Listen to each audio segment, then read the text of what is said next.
Hello, नमस्कार, good morning, सुप्रभात सभी भारतवासियों को और सभी मेरे प्यारे बच्चों को और सभी मेरे देखने वाले दर्शकों को। और मैं आ गया हूँ एक नया वीडियो लेकर आप लोगों के समक्ष, है ना। तो आज हम लोग एक नई एनर्जी के साथ देखेंगे एक नया वीडियो, हिस्ट्री का लेक्चर नंबर 29, ठीक है ना। तो इसमें हम लोग ये देखने वाले हैं कि क्या क्या इतिहास में हुआ। और गुप्ता पीरियड, हम लोगों ने गुप्ता पीरियड को बहुत अच्छे से देखा था और गुप्ता पीरियड में हम लोग बहुत सारी और चीज़ों को देखने वाले हैं, ठीक है ना। अब गुप्ता पीरियड में हम लोग बहुत सारी और चीज़ों को देखने वाले हैं बहुत ध्यान से, क्योंकि यहाँ से बहुत सारे क्वेश्चंस बन जाते हैं जो मैं आज आपको यहाँ से इंपोर्टेंट फैक्ट के फॉर्म में आज आपको समझाऊंगा। तो जरा देखिए कि क्या क्या चीजें हैं उनमें। तो सबसे पहली चीज है दास प्रथा। तो दास प्रथा देखिए गुप्ता पीरियड में देखने को आती है। गुप्त काल में दास प्रथा मौजूद थी। दास प्रथा अच्छे से होती थी, मैंने पहले की प्रीवियस वीडियो में भी दास प्रथा के बारे में आपको बताया है। तो इस काल में भी दास प्रथा देखने को मिलती है और दास प्रथा थी, ठीक है ना। आगे चलते हैं जो कि थोड़ा सामाजिक कुरीतियों को भी दर्शा रहा है ना। दास प्रथा से मुक्ति। तो दास प्रथा से मुक्ति में प्रस्तुत करने वाले स्मृतिकार, एक स्मृतिकार कहे जाते हैं, जो स्मृतियों की रचना करते थे नारद जी। जो नारद हैं तो इन्होंने इसका एक रास्ता बताया है, ठीक है ना। स्मृतिकार हुए उस काल के जिनका नाम था नारद। स्मृति तो आप समझते हैं ना कि कुछ चीजों को दिमाग में रख लेना और फिर उनके आधार पर उन चीजों को क्या कर देना, लिख देना, है ना। मतलब उनको लिख देना और उनका किताब फॉर्म में चेंज कर देना या उनको लिखित रूप में प्रस्तुत कर देना, एक्सेट्रा। आगे चलते हैं, महिलाओं की दशा पर थोड़ा ध्यान देते हैं। महिलाओं की दशा में काफी गिरावट। कारण क्या है? सती प्रथा होना, पर्दा प्रथा होना, देवदासी का प्रचलन बढ़ना। देखिए ये तीन चीजें हमारे सामने इतिहास के अंदर आ रही है गुप्त पीरियड के अंदर। ये चीजें कहीं ना कहीं सामाजिक कुरीतियों को ही दर्शा रही हैं। आप देखिए ध्यान से, महिलाओं के समय काफी गिरावट है। कारण क्या है? पहली चीज तो सती प्रथा। सती प्रथा तो आप जानते हैं ना कि पति के मरने पर पत्नी को भी उसी के साथ उसकी चिता पर लिटा देना या उसका भी अंतिम दहन संस्कार उसी समय कर देना जिंदा अवस्था में, है ना, जो कि काफी गलत है। पर्दा प्रथा मतलब हर समय मुंह के सामने एक पर्दा डाले रहना। देवदासी, देवदासी का मतलब ये कि जो गरीब लड़कियां होती थी, जो गरीब स्त्रियां होती थी, उनको मंदिरों में रखा जाता था और मंदिर के सारे कार्य उनसे करवाए जाते थे। तो ये होती थी देवदासी प्रथा और इसका प्रचलन बढ़ गया था। अच्छा, इसी समय पर कुछ ग्रंथ भी लिखे गए, जैसे कि कालिदास जो थे वो गुप्त पीरियड में ही हुए, है ना। मैंने आपको नॉर्थ में पढ़ाए थे, वहां पर कालिदास जी का नाम आया था। तो कालिदास जी के ग्रंथ जो है उसमें एक है मेघदूतम। मेघदूतम से जब आप इसको पढ़ेंगे तो इसमें आपको एक रहस्य का पता चलता है कि गुप्त समय में उज्जैन के महाकाल, उज्जैन समझते हैं ना, मध्य प्रदेश उज्जैन, है ना। उज्जैन महाकाली का मंदिर, महाभोलेनाथ बाबा का मंदिर है यहाँ पर। और इस मंदिर में देवदासी रखी जाती थी। देवदासी का मतलब क्या है कि वहां पर स्त्रियों द्वारा वर्क करवाया जाता था। मतलब जो भी वहां पे सेवा भाव जो भी है, मतलब जिस तरह से वहां पे साफ सफाई जो भी कर्मकांड है वो स्त्रियों को देवदासी बनाकर करवाए जाते थे। आगे चलते हैं, अभिज्ञान शकुंतला, है ना।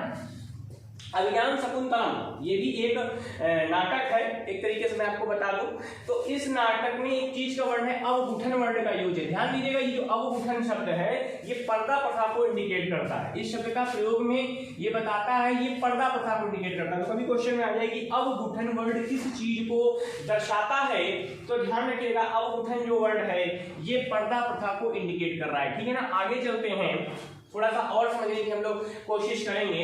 एक वर्ड है यहाँ पे अस्पृश्यता। मैंने प्रीवियस वीडियो में भी अस्पृश्यता नामक वर्ड यूज किया है। इसका मतलब क्या होता है? इसका मतलब है ऊंच नीच, समानता, असमानता, मतलब इन सब भावों का मिक्सचर अस्पृश्यता कहलाती है।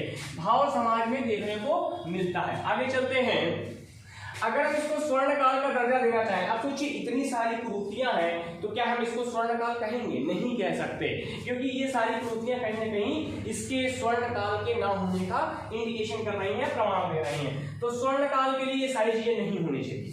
जैसे मैंने आपको ऋग्वेदिक पीरियड पढ़ाया था, वो स्वर्ण काल कहा जा सकता था, क्योंकि वहां पर बहुत सारी चीजें ऐसी थी जो अच्छी थी, स्त्रियों के फेवर में थी। लेकिन डिक्लाइन होते होते उत्तरवैदिक काल में वो सारी चीजें नहीं रही, ठीक है। और अब आगे तो ये बिल्कुल यहाँ गुप्ता पीरियड हमें देखने को नहीं मिल रही है कहीं ना कहीं। तो इन्हीं बुरे हालातों एवं कुरीतियों के कारण गुप्त काल को स्वर्ण काल कहना ठीक नहीं। मतलब किसी भी तरीके से हम इसको स्वर्ण काल नहीं कह सकते हैं, क्योंकि ये कुरीतियां विद्यमान हैं इस स्थिति में, ठीक है ना।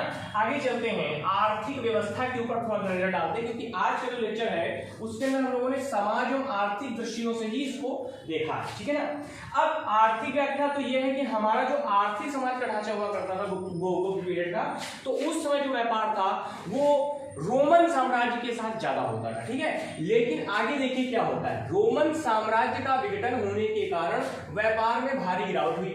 अब पहले रोमन साम्राज्य एक था, यानी यूनिटी में था, यूनिट में था, तो इस वजह से वहां पर हम लोग का व्यापार ज्यादा अच्छा होता था। मतलब गुप्ता टाइम पीरियड में जो भारत से व्यापार होता था वो काफी बेटर था। लेकिन जब विघटन हुआ, वर्ड पर ध्यान दीजिए, विघटन मतलब रोमन साम्राज्य का विखंडन हो गया, वो कई छोटे छोटे प्रांतों में डिवाइड हो गया। तो डिवाइड होने पर क्या हुआ कि जो वहां से हमारे देश का विदेशी व्यापार था वो डाउन हुआ, ठीक है। जो विदेशी व्यापार था, क्योंकि रोमन साम्राज्य का पहले केंद्रीकरण पर निर्भर था, मतलब सारा अधिकार, सारा शासन, सारा सिस्टम केंद्र की तरफ नहीं था, जो बाद में क्या हुआ प्रांतों में डिवाइड हो गया, मतलब जो छोटे छोटे राज्य थे उनमें डिवाइड हो गया, जिस कारण से वो बात नहीं रही। जो बाद में केंद्रीकरण पर निर्भर करता है ना, गुप्त काल के समय में और सामंतों का उदय होता चला गया। अब मैंने आपको सामंत सिस्टम पढ़ाया था, है ना, सामंत सिस्टम मैंने पढ़ाया था, जरा समझने की कोशिश करेंगे। मैंने आपको सामंत सिस्टम पढ़ाया था, ये क्या होता था जरा हम आपको बताते हैं। सामंत सिस्टम का मतलब ये होता था कि पहले क्या होता था कि जैसे किसी राजा ने राज्य जीत लिया बहुत बड़ा, मान लीजिए ये राज्य और राजा ने इस राज्य को जीत लिया, और अगर वो इसका अच्छे संचालन नहीं कर पा रहा है तो जिन लोगों ने उसकी भूमिका निभाई थी इसको जिताने में, मतलब इस राज्य को जिताने में, उनको क्या किया, थोड़ा थोड़ा हिस्सा सबको डिवाइड कर दिया।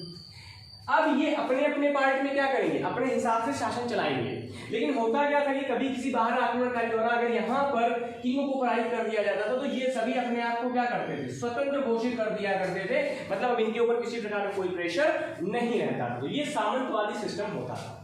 तो यही चीज कहीं ना कहीं गुप्त काल के समय में भी और सामंतों का उदय होता चला गया, मतलब भारत में भी कहीं ना कहीं सामंतवादी सिस्टम आ गया था उस समय पर, है ना, जिस कारण से व्यापार में एक यूनिटी नहीं दिखाई पड़ती है। यूनिटी में क्या होता है कि जैसे किसी राज्य को मांग ज्यादा है किसी चीज की और किसी राज्य में मांग नहीं है, तो कहीं ना कहीं इसका असर केंद्र पर भी पड़ेगा, ठीक है ना, क्योंकि उस हिसाब से ना तो आयात होगा और ना निर्यात होगा। आगे चलते हैं, रेशम के उत्पादन पे बात कर लेते हैं। भारत रेशम उत्पादन में उस समय अग्रणी था, लेकिन समस्या क्या हुई मैं आपको बताता हूं। चीन की मदद लेकर रोम के लोगों ने रेशम का उत्पादन करना सीख लिया। अब क्या होता है, ये जो रेशम है इससे ऊन तैयार होती थी और उस ऊन से कपड़े बनते थे, वो कपड़े रोम भेजे जाते थे, वहां से पैसा आता था, ये जो भी चीजें थी उस समय की।